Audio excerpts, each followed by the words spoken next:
Hi, I'm Jim Newkirk. I've worked at Microsoft 7 years, which seems a lot longer and seems a lot shorter all at the same time. But some of the things I've done at Microsoft, I led the team that built Codeplex.com. Currently, I work in the Health Solutions Group, which is a startup, because I use that word lightly, a Microsoft startup. There's 600 people that work there. And I've worked at a startup before, and we didn't have 600 people. But it's a Microsoft startup, and the goal is obviously it will be a big business one day. I'm also, just for transparency purposes, I'm also the board chair of the Agile Alliance. So when you, oops, it's kind of touchy. When you hear my perspectives, they will be around Agile development. One of the things I did before I worked at Microsoft is I built a tool called NUnit. And the way I kind of describe it is I copied JUnit and built a C# version. So that's kind of my claim to fame. It actually took about 3 months worth of work. I've gotten a lot of mileage out of that 3 months worth of work. How about that? So we're going to talk about values.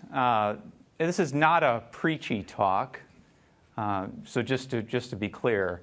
But it really is about understanding when we choose to do something is why we do that. Why? And the first thing I'm going to ask you to do is we're going to go back in time. So we have H.G. Wells' time machine, and we're going to go back to February 10th, 2001. Now, I know everyone knows what they were doing, February 10th. And the reason I want to do that is it's the day before the Agile Manifesto. The people that got together, and Ken was one of the people that was there, got together and actually was a meeting in Snowbird, Utah, and they got together and they talked about what eventually would become the Agile methods. Now, Scrum existed, extreme programming existed, a lot of Agile methods existed, but they weren't called Agile yet. So does anybody know what they were called before that? Lightweight. Now, who wants to be lightweight? Well, some people would like to be lightweight, but in general, you know, calling something lightweight isn't really the right, it doesn't give the right connotation. So the word Agile was introduced. Oh, gosh. Maybe let's just put this down. The word Agile was introduced because that sounded better than lightweight.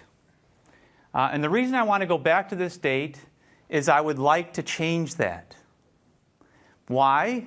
Because who doesn't want to be Agile? Who? Does anybody in this room not want to be Agile? Forget software process for a moment. Does anybody in this room not want to be Agile? Okay. Everybody wants to be Agile. Because if you weren't Agile, which if I looked in the thesaurus and came up with the other words, I would be brittle. So let's create the brittle process. And you'd actually really have to sell that to your manager because they would think that you were kind of brittle.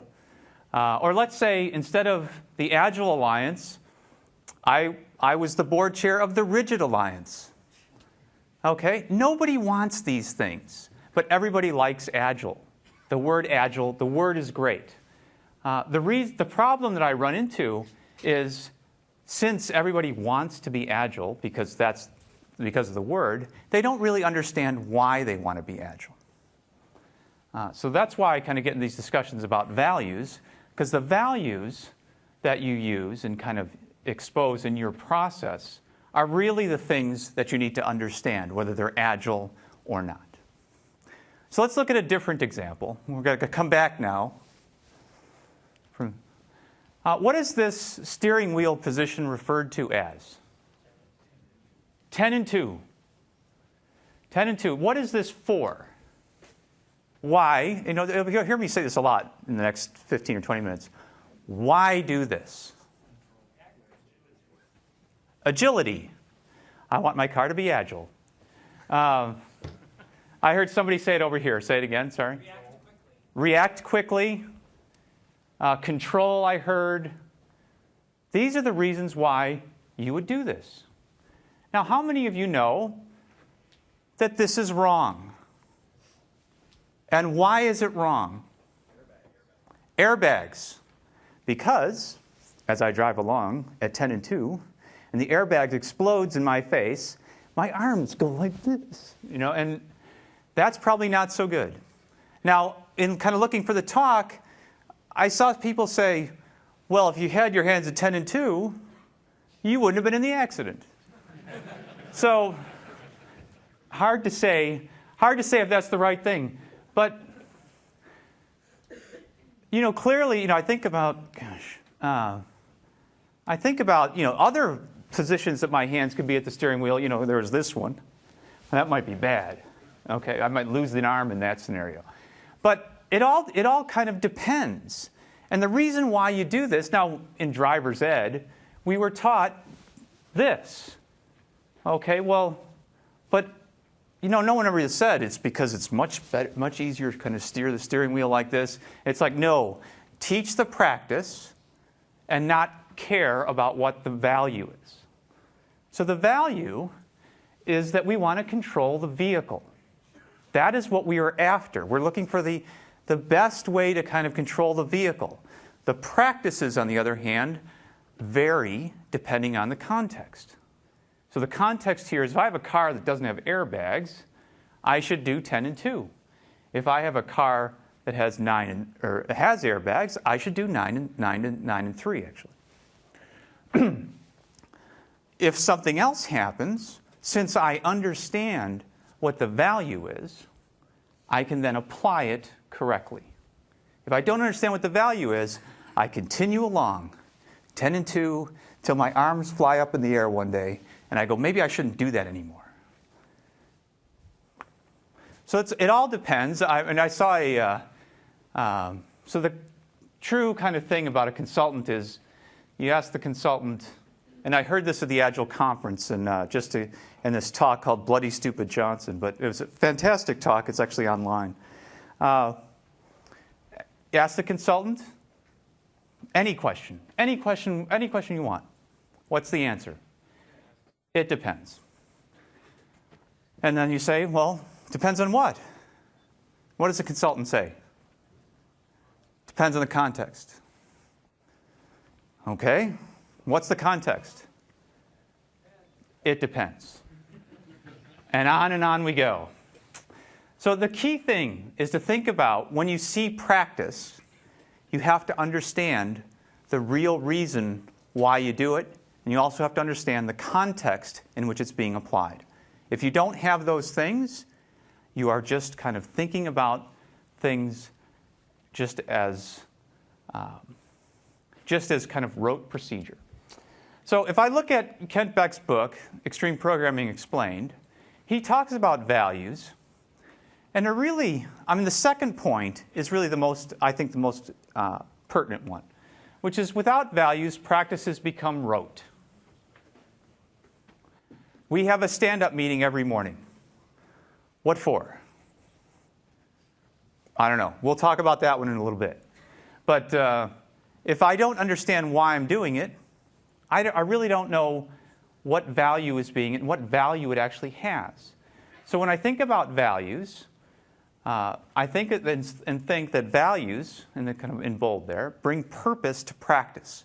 They're the reasons why we do that. Now, I can't not have anything else. I can't say I value controlling the vehicle. Okay, so what? And what does that actually mean? So the translation of that is into practice. So the practices are really clear. And this is where I believe we kind of run off the rails when we adopt Agile. Because if I talk about values, people go, values? What? what do you mean, and stuff like that. However, when I talk about practice, they're very specific. And it's much easier to adopt a practice than it is to understand the value. So clearly, there's a relationship that exists between the values and the practice. And you actually have to have a balance. Otherwise you will do things for rote procedure, or you'll have no idea, how you would express something. So as an example of looking at process, as I said, I gave you the thing before, biased. We're going to talk about extreme programming. And these are the 4 values in extreme programming. Now, the second edition added a 5th value, but the first V1 of XP had 4 values. And this is my view because we're going to talk about simplicity in a little bit of detail. Simplicity is, not very simple. Communication is one. Minimalism is the word that I like to use. Feedback and courage are the 4 values of extreme programming. Respect is the 5th one that was added in the second edition. So let's look at communication. So what does it mean to say that I value communication? Now, I could give you an example. I was a consultant for 10 years before I worked at Microsoft. I worked at a very large copier company that built a copier, thankfully, that was multiple years late. The code name for the project was Atlanta, which meant it was supposed to ship at the Atlanta Olympics. Now, thankfully, they have Olympics every 2 years, so we made the next one after Atlanta. But incredibly far behind, horrid project management. Unbelievably bad. And I use it as an example because they valued communication. And let me show you how they valued it. They had a status meeting every week, and as it got closer and closer to release, of course, the 10 managers are sitting around the table all had no hope whatsoever in making the deadlines that they were going to do. None. No hope. What happened was, as they got closer and closer to the release, the chief engineer, who was the VP in charge of the group, would go around the table and ask them if they were going to make it or not. And a week before the thing was supposed to be done, they'd go around the table and say, "You're going to make it?" And I call this management by flinching. Because they would all sit there. "Yeah, I'm going to make it. Yeah." And then you go to the next guy, and it'd be like, "Yeah, I'm going to make it." And eventually they get to somebody who couldn't take it. Like, there's no way that they could make it. And he flinched. And he's like, oh. And then, of course, they, murdered him. They just killed him. And it was like, oh, okay, he flinched. Everyone else knew they weren't going to make it. That's like the opposite of what they communicated that. But that's the opposite of communication. If I have a problem, if I have something that I need to say, I want to be able to say it when it happens. Okay, what I want is effective communication. I don't want just talking. I want effective communication. Another example I'll use is at a stand-up meeting. As I said, we were going to get back to stand-ups. Had a stand-up meeting. People were there talking to each other. And it became very clear that 2 people in the meeting never spoke to each other, ever. And I said, because they were working on something that overlapped, and I said, don't you guys talk to each other? They're like, nope. And I said, well, that's what the purpose of this meeting is for you to kind of say what you're doing, say if you have any roadblocks, the typical kind of Scrum stand-up meeting. And they said, oh, that's interesting. And then, of course, I realized afterwards that they actually sat in the same office. Never spoke to each other. Work on the same project, never spoke to each other, sit in the same office. So that's, communication is what I want to be able to say is, I want to be able to talk to someone whenever I need to. And I want that to be effective. I don't, a 1,000-page document might be needed for a particular process. In some cases, I do potentially fall into some of those FDA type things. So I might need a stronger process in some places. But if I can do something by walking down the hall and talking to Mario, I'm going to walk down the hall and talk to Mario. That's what I'm going to do. So what I'm looking for is effective communication. Now, what are the practices that make this up in XP? Sit together. Nothing helps more, although in the example I gave, they sat together and never spoke to each other. But so sit together. Work together as the team. So all these practices reinforce the fact that communication is important. Informative workspace. That large copy company, which I almost named, they did not have an informative workspace. Actually, they encouraged you not to communicate status. And then continuous integration is just another way of exposing where things are. Now, minimalism, we're going to take a few minutes to talk about this. Kent actually talked about this as simplicity. The problem with the word simplicity is it's actually not simple. And this is the definition for simple. English is not simple either. 29 different definitions for simple. And actually, they're contradictory, too. Easy to understand. So when I think about this, I think about it as easy to understand, not complicated. I'm not talking about unsophisticated, naive. That's not what I'm talking about. The problem is when I say the word simple, I might think of that. Instead, let's look at a different example. So smartphones. The first versions of smartphones weren't very simple. And in fact, they adopted an idea which was, let's mirror what you have on your desktop on a tiny little screen.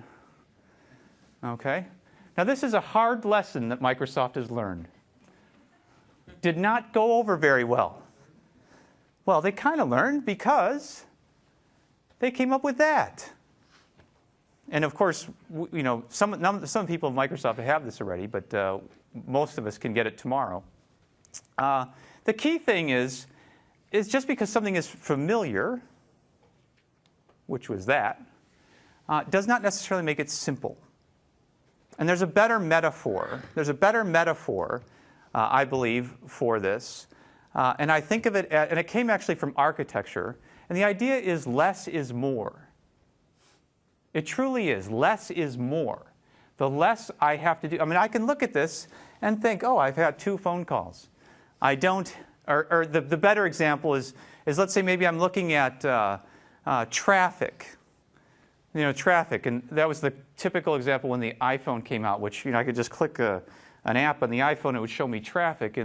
And someone from Microsoft would say to me, and they'd go, well, we have that too. You hit the start button, you run IE, you go to www.blah-blah-blah-blah-blah.com, and you scroll down, and I'm like, one button, okay? I could do all that before, and I'd actually rather do that on the computer than on that little device. So the idea is, the iPhone really changed this metaphor. Let's think of the screen the way it is and take advantage of it. This is just a follow-on, another way of doing that. So when you think about simplicity, just because you might know it, just because you might understand it, does not make it simple, because the next person that comes along has to understand it.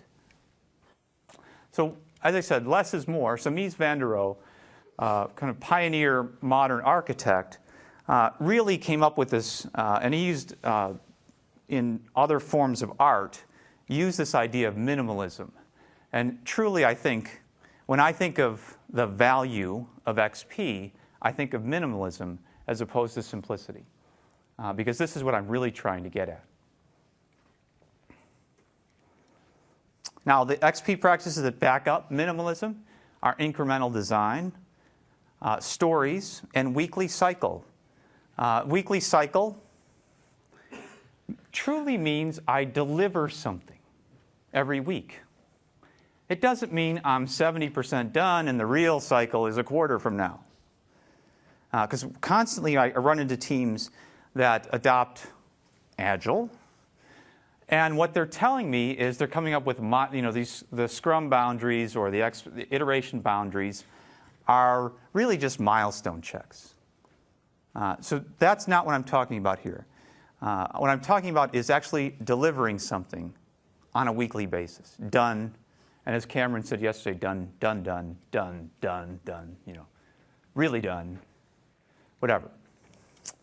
Now, feedback is critical because when we think about any type of direction that we're going, the typical scenario given here is, when is the best time to estimate the project? At the end. We got a 100% chance of being successful estimating it at the end. We have a 0% chance of being successful at the beginning. Why? Because we actually there's a lot of things we don't know.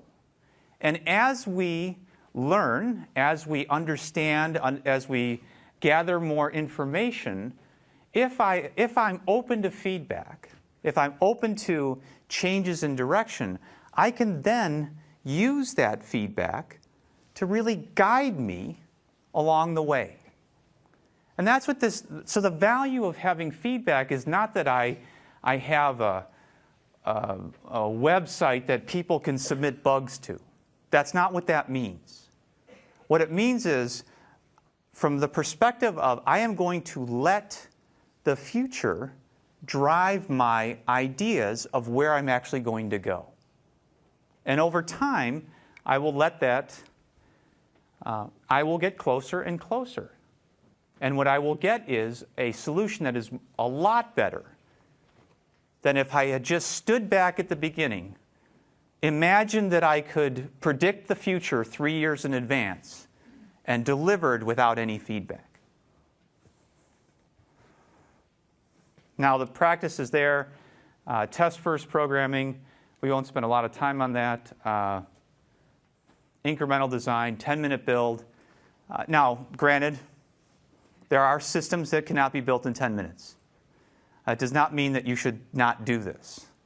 What it means is you should try and make your build as short as possible. The longer the build, the greater the chance that people will do things in between.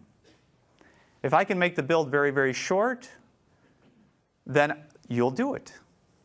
You'll do it all the time. If it takes 12 hours, I'm not doing it. I'm not making one change and going, 12 hours.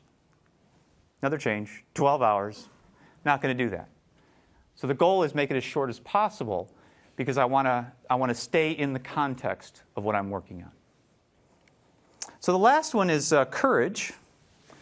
And I use courage last because courage, if I look at any one of the values and try and separate them from the other ones, this one is the most dangerous.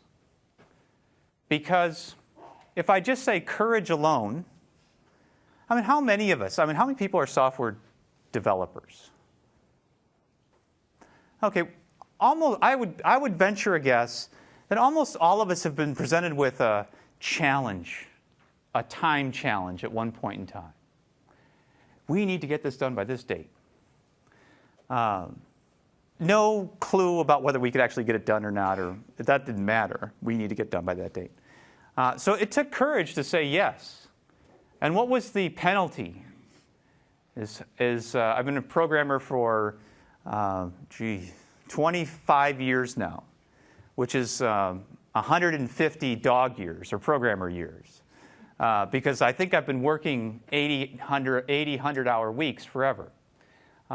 So courage, maybe stupidity is more the value, but courage said, go ahead and do that. But what it really means is I want to be able to say that it's probably okay, especially in the context of XP. I want to be able to say, I'm okay with not worrying about the future. I'm going to program the system as it exists today And I'm not going to be worried about that. That takes courage. What doesn't take courage is I'm going to bulletproof the system because I know better. And so it takes courage to kind of step away from that and think, maybe I should just do that. So pair programming, a lot of times, a lot of programmers, like myself, introverted, don't like, I'd much prefer to not talk to people. But pair programming requires that you actually interact and work with other people. And software development as a team concept requires that you interact and work with other people. Okay, so it may take courage to do that. Energized work. We're not going to have people work overtime every week.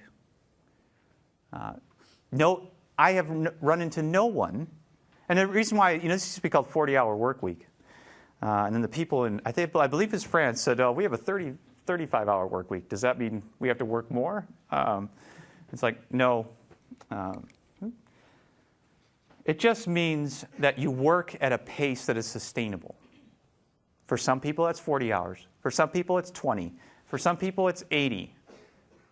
But you want to be there and present all the time. Now, the courage part of that is the belief that overtime, over and over, isn't successful. It seems like it is, and it's successful for a short period of time, and then it's not. And the last thing is slack, I'll talk about here, which is you have to have slack. And not slack in the schedule. You don't double the schedule and do whatever. It's you have to have a time and place for people to work on things that are not directly associated with the release that they're working on.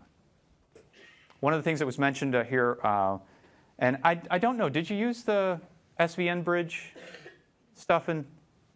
Okay. Mm-hmm. So SVN bridge on CodePlex was a way to have Tortoise SVN work with TFS. That was a Slack project by Jonathan Wanagal on our team. It was done in 20% time. Something he thought was important to do. Eventually, we kind of merged into the schedule. I mean, amazing things can happen when you don't assign everybody on the team 100% or even 120% of the time.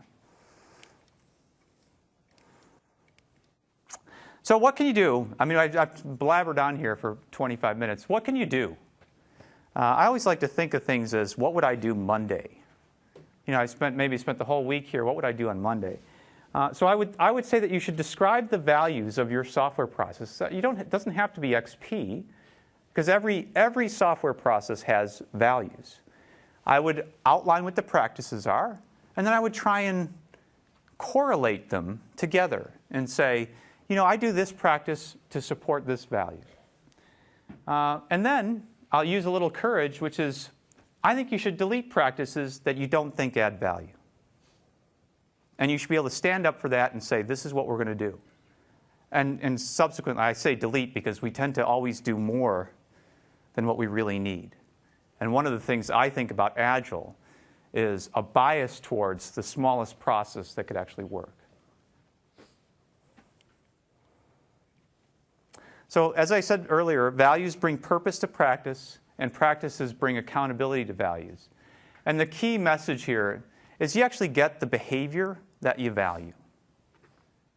Okay, if you value things like transparency, if you value communication, it will show up, and the people around you will actually do that. That's what they'll do, because they understand that you are valuing it. It's my contact information, some of the books that I've been involved with. Questions?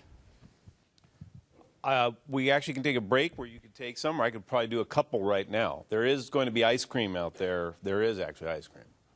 There is going to be ice cream. I got to compete with ice cream. Yeah, that's complete with ice cream. Yeah. What's your value? That's what I said. We know what it is. All right, we'll see you later. Thanks. Thank you. So actually, if they just can come down to the stage, or you want me to? Yeah, they'll do that. Okay. Okay. And actually, I have 3 quick announcements. We've had a number. We have a poster up there. They're having all of the speakers sign. We have a number of extra posters. So if you want to take one home, fold it up, roll it up, there's some rubber bands. We'd be happy to give you a couple of those to maybe take back to your organization. 2, we have a pretty large book that the Visual Studio team is putting together that they intended to get to everybody here by tomorrow, but the printing is going to take an extra day or 2, so they are going to mail it to you. I have obviously everybody's address. If somebody substituted in somebody else, it's going to go to the original guy who registered if you showed up and said, I'm actually Bob, even though it says Fred.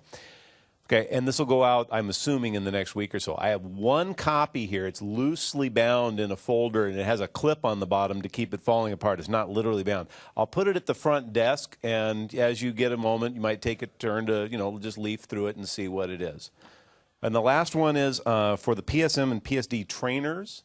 Your meeting is actually going to be next door after the last talk in the Cascade room. Okay, that's it. Let's take an ice cream break and come back here in 20 minutes. Thanks.